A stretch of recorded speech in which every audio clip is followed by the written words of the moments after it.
Hello friends, welcome to our YouTube channel maths वाला 3.14। Friends, आज की इस वीडियो में हम देखने वाले हैं क्लास 8th के मैथ्स का चैप्टर नंबर 9 क्षेत्रमिति।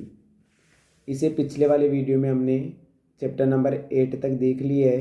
यदि आपने वीडियो नहीं देखे हैं तो डिस्क्रिप्शन में लिंक दिया गया है, वहाँ से आप वीडियो देख सकते हो, या फिर इसी चैनल पर क्लास 8th मैथ्स के नाम से प्लेलिस्ट बना रखी है, जहाँ पर पीछे जितने भी चैप्टर हैं उनके सारे वीडियो एक साथ डाले गए हैं।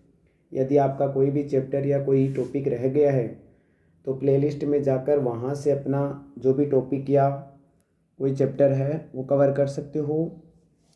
साथ ही यदि आपने अभी तक वीडियो को लाइक और चैनल को सब्सक्राइब नहीं किया है तो वीडियो को लाइक और चैनल को सब्सक्राइब ज़रूर कीजिए, ताकि आने वाले वीडियोज़ का नोटिफिकेशन आपको मिल सके। तो बिना टाइम वेस्ट किए स्टार्ट करेंगे हम आज के जो चैप्टर नंबर 9 है क्षेत्रमिति। क्षेत्रमिति में हम ज्ञात करेंगे क्षेत्रफल और आयतन। तो सबसे पहले तो जो आकृतियाँ हमारे पास 2D और 3D आकृतियाँ होती है उनके जो सूत्र हैं क्षेत्रफल और आयतन ज्ञात करने के, या फिर कोई भी परिमाप हुआ, क्षेत्रफल हुआ, आयतन हुआ ज्ञात करने के लिए जिन फॉर्मूला का यूज किया जाता है उन फॉर्मूलों की हम एक बार जानकारी प्राप्त कर लेते हैं। तो सबसे पहले क्षेत्रमिति में क्षेत्रमिति से संबंधित कुछ सूत्र। क्षेत्रमिति से संबंधित कुछ सूत्र। सबसे पहला सूत्र है आपके पास त्रिभुज। सबसे पहले जो 2D आकृति है, अब दो आकृतियाँ दो प्रकार की, एक बार आकृतियों की जानकारी ले लेते हैं हम। आकृतियाँ वो कितने प्रकार की होती है? दो प्रकार की। एक तो होती है 2D 2 डायमेंशन और एक 3 डायमेंशन, मतलब 2 दिशीय और 3 दिशीय। तो 2D आकृतियाँ कौन कौन सी होती है? वे आकृतियाँ जिन्हें हम कागज़ या फिर किसी भी सतह पर आसानी से बना सकते हैं, जैसे त्रिभुज, चतुर्भुज। ये तो एक ही हो गए, त्रिभुज, चतुर्भुज। और बात करें हम जैसे वृत्त, ये सभी कौन सी आकृतियाँ हैं? 2D आकृतियाँ हैं। जितने भी त्रिभुज हैं, जितने भी चतुर्भुज है, वृत्त है, ये सभी कौन सी आकृतियाँ होती है? 2D। और जो घन, घनाभ, बेलन, ये सभी आकृतियाँ हैं वो कौन सी होती है? 3D आकृतियाँ। घन, घनाभ, बेलन, शंकु, गोला, पिरामिड, जो भी है ये सभी कौन सी आकृतियाँ होती है? 3D आकृतियाँ। तो 2D आकृतियों का तो केवल हम क्षेत्रफल निकाल सकते हैं, और 3D आकृतियों का हम क्षेत्रफल के साथ साथ में और क्या निकाल सकते हैं? आयतन भी ज्ञात कर सकते हैं। तो सबसे पहले आकृति लेते हैं हम त्रिभुज। त्रिभुज 3 भुजाओं से घिरी हुई बंद आकृति क्या कहलाती है? त्रिभुज 3 भुजाओं से घिरी हुई बंद आकृति को क्या कहा जाता है? त्रिभुज। अब त्रिभुज के प्रकार है, जो इनके बारे में जानकारी है वो 7th क्लास में ले ली थी हमने, कि त्रिभुज 3 प्रकार के, भुजाओं के आधार पर 3 प्रकार के हैं। तो हम यहाँ पर एक त्रिभुज ले रहे हैं, कोई भी आप कोई सा भी त्रिभुज ले सकते हो। अब त्रिभुज में 3 भुजाएं हो गई, ए, बी और सी। ये 3 भुजाएं हो गई। अब नीचे वाले को हम क्या मानते हैं? आधार। नीचे वाले को आधार मान लिया। तो अब सामने वाले शीर्ष से आधार पर क्या डाल देते हैं? लंब। और ये लंब क्या हो जाएगी? इस त्रिभुज की ऊंचाई। तो यहाँ पर मैं नाम दे रहा हूँ इसे AO। क्या नाम दे रहा हूँ? AO। तो AO यहाँ पर क्या है? इस त्रिभुज की ऊंचाई है। तो सबसे पहले फॉर्मूला आता है त्रिभुज का परिमाप। तो त्रिभुज का परिमाप क्या हो जाएगा? A + B + C, मतलब तीनों भुजाओं का योग ही त्रिभुज का क्या कहलाता है? परिमाप कहलाता है। तो त्रिभुज का परिमाप ज्ञात करने का सूत्र क्या होता है? A + B + C, तीनों भुजाओं को क्या करना? आपस में जोड़ना है। दूसरा सूत्र होता है त्रिभुज का क्षेत्रफल। त्रिभुज का क्षेत्रफल। त्रिभुज का क्षेत्रफल जब हमारे पास आधार और ऊंचाई दे रखी हो तब क्षेत्रफल क्या होगा? 1/2 गुणा आधार गुणा ऊंचाई। 1/2 गुणा, यहाँ पर आधार मान लेते हैं, आधार BC है, तो आधार क्या हो जाएगा? BC, और गुणा ऊंचाई क्या है यहाँ पर? AO। तो इसका जो फॉर्मूला गणितीय रूप में लिखिए, 1/2 गुणा आधार को हमने मान रखा है B और ऊंचाई को हमने माना है H। तो त्रिभुज का क्षेत्रफल क्या होता है, 1/2 गुणा आधार गुणा ऊंचाई, 1/2 गुणा बी गुणा एच। ये हो गया त्रिभुज का क्षेत्रफल और त्रिभुज का परिमाप। अब बात करते हैं हम त्रिभुज के बाद में आता है आयत। आयत किसे कहते हैं, आयत ऐसा चतुर्भुज जिसकी आमने सामने की भुजाएं बराबर हो और प्रत्येक कोण कितने डिग्री का हो, 90 डिग्री का हो, क्या कहलाता है, आयत कहलाता है। अब आयत के लिए जो जो फॉर्मूले हैं वो लिख लेते हैं एक बार। जो हमारे 8th क्लास के हिसाब से जितने फॉर्मूले हमारे लिए सफिशिएंट है उतने फॉर्मूले हम याद करेंगे। जो भी इस चैप्टर में फॉर्मूला यूज होगा वो सारे फॉर्मूले हम याद करेंगे। तो सबसे पहले आता है आयत का परिमाप। आयत का परिमाप होता है 2 कोष्ठक लंबाई प्लस चौड़ाई, जो कि हम लगभग 5th क्लास से पढ़ते आते हैं आयत और वर्ग के बारे में कि आयत का परिमाप क्या होता है, 2 कोष्ठक लंबाई प्लस चौड़ाई। लंबाई को तो हमने दर्शा रखा है एल से और चौड़ाई को दर्शाते हैं किसे, बी से। और ये क्या हो गया इसका विकर्ण, ये क्या हो गया इसका विकर्ण। तो आयत का परिमाप क्या हो जाएगा, 2 कोष्ठक लंबाई प्लस चौड़ाई। लंबाई और चौड़ाई को जोड़ के 2 से क्या करना है, गुणा करना है। फिर आता है आयत का क्षेत्रफल, लंबाई गुणा चौड़ाई। लंबाई को चौड़ाई से क्या करते हैं, गुणा करते हैं, तो हमारे पास आयत का क्षेत्रफल प्राप्त होता है। फिर आता है आयत का विकर्ण। विकर्ण के लिए l² + b² मतलब लंबाई का स्क्वायर और चौड़ाई के स्क्वायर करके उनका क्या निकालना होता है, वर्गमूल। या फिर हम कह सकते हैं कि लंबाई का वर्ग और चौड़ाई के वर्ग को जोड़कर उनका यदि हम वर्गमूल निकालें तो हमारे पास क्या निकल के आएगा, आयत का विकर्ण निकल कर आएगा। और विकर्ण को किससे दर्शाते हैं हम,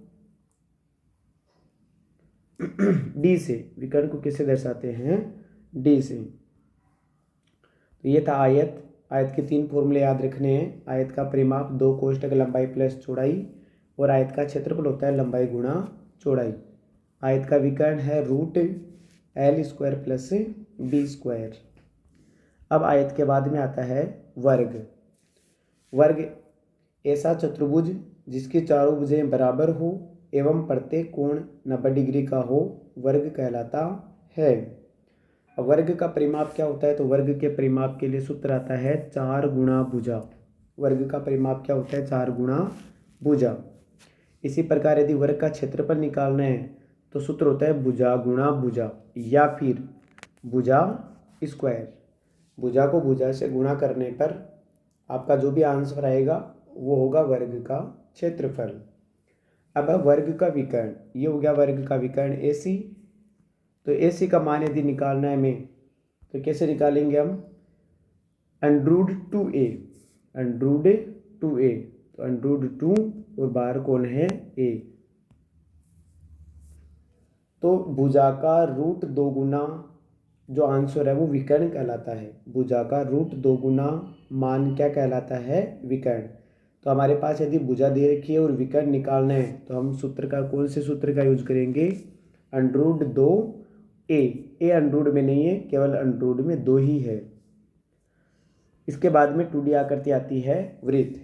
सबसे पहले वर्त की त्रिज्या, यदि हमें वर्त की त्रिज्या निकालनी है, वर्त की त्रिज्या मतलब r निकालना है तो व्यास में 2 का क्या देना पड़ेगा, व्यास, ये भाग देना पड़ेगा। यदि वर्त की त्रिज्या निकालनी है तो त्रिज्या का सूत्र क्या हो जाएगा, व्यास बटे 2। किन्हीं किन्हीं प्रश्नों में व्यास देर का होता है तो व्यास से आंसर नहीं आता, हमें क्या बनानी पड़ती है, त्रिज्या। तो व्यास में 2 का भाग देकर हम क्या बनाते हैं, त्रिज्या बनाते हैं। इसके बाद में आता है वर्त की परिधि या फिर वर्त का परिमाप। परिधि बोले चाहे परिमाप बोले एक ही है दोनों। वर्त की परिधि होती है 2πr। वर्त की परिधि क्या होती है, 2πr। और यहाँ पर पाई का मान कितना लेते हैं हम, लगभग हम पाई का मान 22/7 लेते हैं। या फिर यदि प्रश्न में 3.14 दे रखा है तो हम 3.14 लेते हैं। फिर आगे है वर्त का क्षेत्रफल πr²। यदि हमें वर्त का क्षेत्रफल निकालना है तो πr² जो सूत्र है उसका यूज करके हम वर्त का क्षेत्रफल ज्ञात करते हैं। इसके बाद में आता है चतुर्भुज। अब चतुर्भुज सारे जितने भी चतुर्भुज है वो हमने एक साथ ले लिए हैं। सबसे पहले यदि कोई भी सिंपल कोई चतुर्भुज है 4 भुजाओं से घिरी हुई कोई भी यदि बंद आकृति है तो उसका यदि हमारे पास विकर्ण और विकर्णों पर डाले गए लंब दे रखे हैं तो हम इस फॉर्मूले का यूज करके चतुर्भुज का क्या निकाल सकते हैं, क्षेत्रफल। जैसे एक आकृति दे रखी है हमारे पास कुछ इस प्रकार, एक चतुर्भुज है, ये क्या है हमारे पास, एक चतुर्भुज, ये हो गया इसका विकर्ण। अब इस शीर्ष से इस विकर्ण पर डाले गए जो लंब है, इस प्रकार इनका यदि कोई मान दे रखा है, जैसे यहाँ 2 मीटर दे रखा है, ये 2 मीटर दे रखा है, ये 5 मीटर है, तो हमें यदि इस चतुर्भुज का क्षेत्रफल निकालना है तो हम सूत्र लगाएंगे 1/2 गुणा विकर्ण पर डाले गए लंबों का योग। 1/2 गुणा विकर्ण पर डाले गए लंबों का योग। आगे देखते हैं समांतर चतुर्भुज का क्षेत्रफल। यदि आपने अभी तक वीडियो को लाइक और चैनल को सब्सक्राइब नहीं किया है तो पहले वीडियो को लाइक और चैनल को सब्सक्राइब ज़रूर कीजिए, क्योंकि आपके लाइक और सब्सक्राइबर से हमें यहाँ मोटिवेशन मिलता है और हम आपके लिए अच्छे से अच्छा कंटेंट लाने की कोशिश करते हैं। तो आपके लाइक और सब्सक्राइब करने से आपके कोई नुकसान नहीं होने वाला है, इसी के बदले हमें मोटिवेशन मिलेगा। आपको कुछ नहीं, आपको तो केवल लाइक और सब्सक्राइब करना है, तो लाइक और सब्सक्राइब कीजिए ताकि हम आगे से आगे आपके लिए वीडियो लेकर आए। आगे पढ़े हम समांतर चतुर्भुज का क्षेत्रफल। तो समांतर चतुर्भुज का क्षेत्रफल होता है आधार गुणा ऊंचाई। ये समांतर चतुर्भुज बनाते हैं हम एक, ये क्या हो गया हमारे पास, एक समांतर चतुर्भुज। अब यदि हमें इसका क्षेत्रफल निकालना है तो ये तो हो गया इसका आधार, ये तो क्या हो जाएगा इसका आधार, और ये हो गई इसकी ऊंचाई। तो यदि हम आधार को ऊंचाई से गुणा कर दें तो हमारे पास समांतर चतुर्भुज का क्षेत्रफल प्राप्त हो जाएगा। आगे है समचतुर्भुज का क्षेत्रफल। समचतुर्भुज का क्षेत्रफल होता है 1/2 गुणा विकर्णों का गुणनफल। 1/2 गुणा विकर्णों का गुणनफल, और विकर्णों को हम दर्शाते हैं d1 और d2 से। तो फॉर्मूला हो जाएगा 1/2 गुणा d1 गुणा d2। जैसे हम एक समांतर चतुर्भुज बना लेते हैं, समचतुर्भुज, जिसके चारों भुजाएं क्या हो, समान। ये एक समचतुर्भुज है जिसके सभी भुजाएं बराबर है और इसके ये 2 विकर्ण हैं, ये पहला विकर्ण है और ये दूसरा विकर्ण। तो ये d1 हो गया और ये क्या हो गया, d2। यदि हमें इस समचतुर्भुज का क्षेत्रफल निकालना है तो हमें सूत्र का यूज करना पड़ेगा 1/2 गुणा विकर्णों का गुणनफल। 1/2 गुणा विकर्णों का गुणनफल। आगे है डी नंबर पर समलंब चतुर्भुज का क्षेत्रफल। यदि हमें समलंब चतुर्भुज का क्षेत्रफल निकालना हो तो हम सूत्र का यूज करेंगे 1/2 गुणा समांतर भुजाओं का योग गुणा ऊंचाई। जैसे हमने एक समलंब चतुर्भुज बनाया, समलंब चतुर्भुज होता है जिसकी 2 भुजाओं का एक युग्म क्या हो, समांतर हो, और 2 भुजाएं हो असमांतर। जैसे ये भुजा इस भुजा के क्या है, समांतर है, तो आपको करना क्या है, ये तो हो गई इसकी ऊंचाई, ये तो क्या हो गई इसकी ऊंचाई। ऊंचाई होती है सीधी दूरी, और ये हो गई 2 समांतर भुजाएं, एक तो ये वाली, एक ये वाली। तो यदि हमें इस प्रकार समांतर चतुर्भुज की 2 भुजाएं और ऊंचाई दे रखी है और उसका समलंब चतुर्भुज का यदि क्षेत्रफल पूछ रहे हैं तो हम फॉर्मूले का यूज करेंगे 1/2 गुणा समांतर भुजाओं का योग गुणा ऊंचाई। ये था चतुर्भुज। अब पढ़ेंगे ठोस आकारों के सूत्र। ठोस आकार जो कि 3D है, घन, घनाभ, बेलन, शंकु, गोला, इनका हम फॉर्मूला देखते हैं। जो हमारे चैप्टर है 8th क्लास में, उसमें घन, घनाभ और बेलन के ही क्वेश्चन दे रखे हैं, तो हम जानकारी केवल उन्हीं की लेंगे। सबसे पहले आता है घनाभ का कुल पृष्ठीय क्षेत्रफल। अब एक तो होता है कुल पृष्ठीय क्षेत्रफल, एक होता है पार्श्व पृष्ठीय क्षेत्रफल। जैसे घनाभ में 6 फलक होते हैं, घनाभ में कितने फलक होते हैं, 6। एक बार हम थोड़ी सी जानकारी ले लेते हैं घनाभ की। जैसे ये बन गया आपके पास एक घनाभ। घनाभ बनता है 6 आयत से। घनाभ कितने आयत से मिलकर बनता है, 6 आयत से।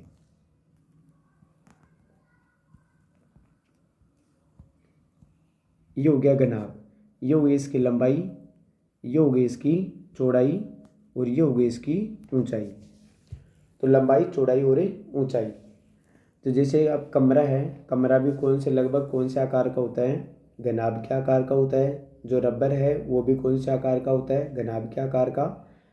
यदि हम इसके 6 भागों का यूज करें तो तब तो होगा कुल पृष्ठीय क्षेत्रफल। जब हम पूरे 6 भागों का यूज करें तब तो क्या होगा? कुल पृष्ठीय क्षेत्रफल। और कुल पृष्ठीय क्षेत्रफल के लिए सूत्र होगा 2 कोष्ठक लंबाई गुणा चौड़ाई प्लस चौड़ाई गुणा ऊंचाई प्लस ऊंचाई गुणा लंबाई। 2 कोष्ठक L B plus B H, आप शॉर्ट फॉर्म लिख सकते हो 2 कोष्ठक L B plus B H plus H L. ये होता है घनाभ का कुल पृष्ठीय क्षेत्रफल। जब एक घनाभ पूर्ण रूप से बंद हो तब निकलता है उसका कुल पृष्ठीय क्षेत्रफल। और यदि हमें इसका पार्श्व पृष्ठीय क्षेत्रफल निकालना है कि ये 2 भागों से यदि 2 तरफ से खुला हुआ हो, 2 तरफ से क्या हो? खुला हुआ हो, तब उसको बोलते हैं पार्श्व पृष्ठीय क्षेत्रफल। तो पार्श्व पृष्ठीय क्षेत्रफल ज्ञात करने का सूत्र होता है 2 कोष्ठक लंबाई प्लस चौड़ाई गुणा ऊंचाई। 2 कोष्ठक लंबाई प्लस चौड़ाई गुणा ऊंचाई। और यही सूत्र होता है चारों दीवारों का क्षेत्रफल। चारों दीवारों का। यदि हमें चारों दीवारों का क्षेत्रफल पूछे तो भी हम इसी फॉर्मूले का यूज करेंगे, क्योंकि नीचे का आधार और ऊपर की जो छत है वो तो हमने हटा दी। तो आधार मतलब फर्श और छत को हटा दें तो बाकी 4 दीवारें ही बचती है। उसी को बोलते हैं घनाभ का पार्श्व पृष्ठीय क्षेत्रफल या फिर चारों दीवारों का क्षेत्रफल। अब बात करते हैं घनाभ का आयतन। घनाभ का आयतन होता है लंबाई गुणा चौड़ाई गुणा ऊंचाई, एल बी एच। यदि लंबाई, चौड़ाई और ऊंचाई को आपस में गुणा कर दें तो जो आंसर प्राप्त होगा वो प्राप्त होगा घनाभ का आयतन।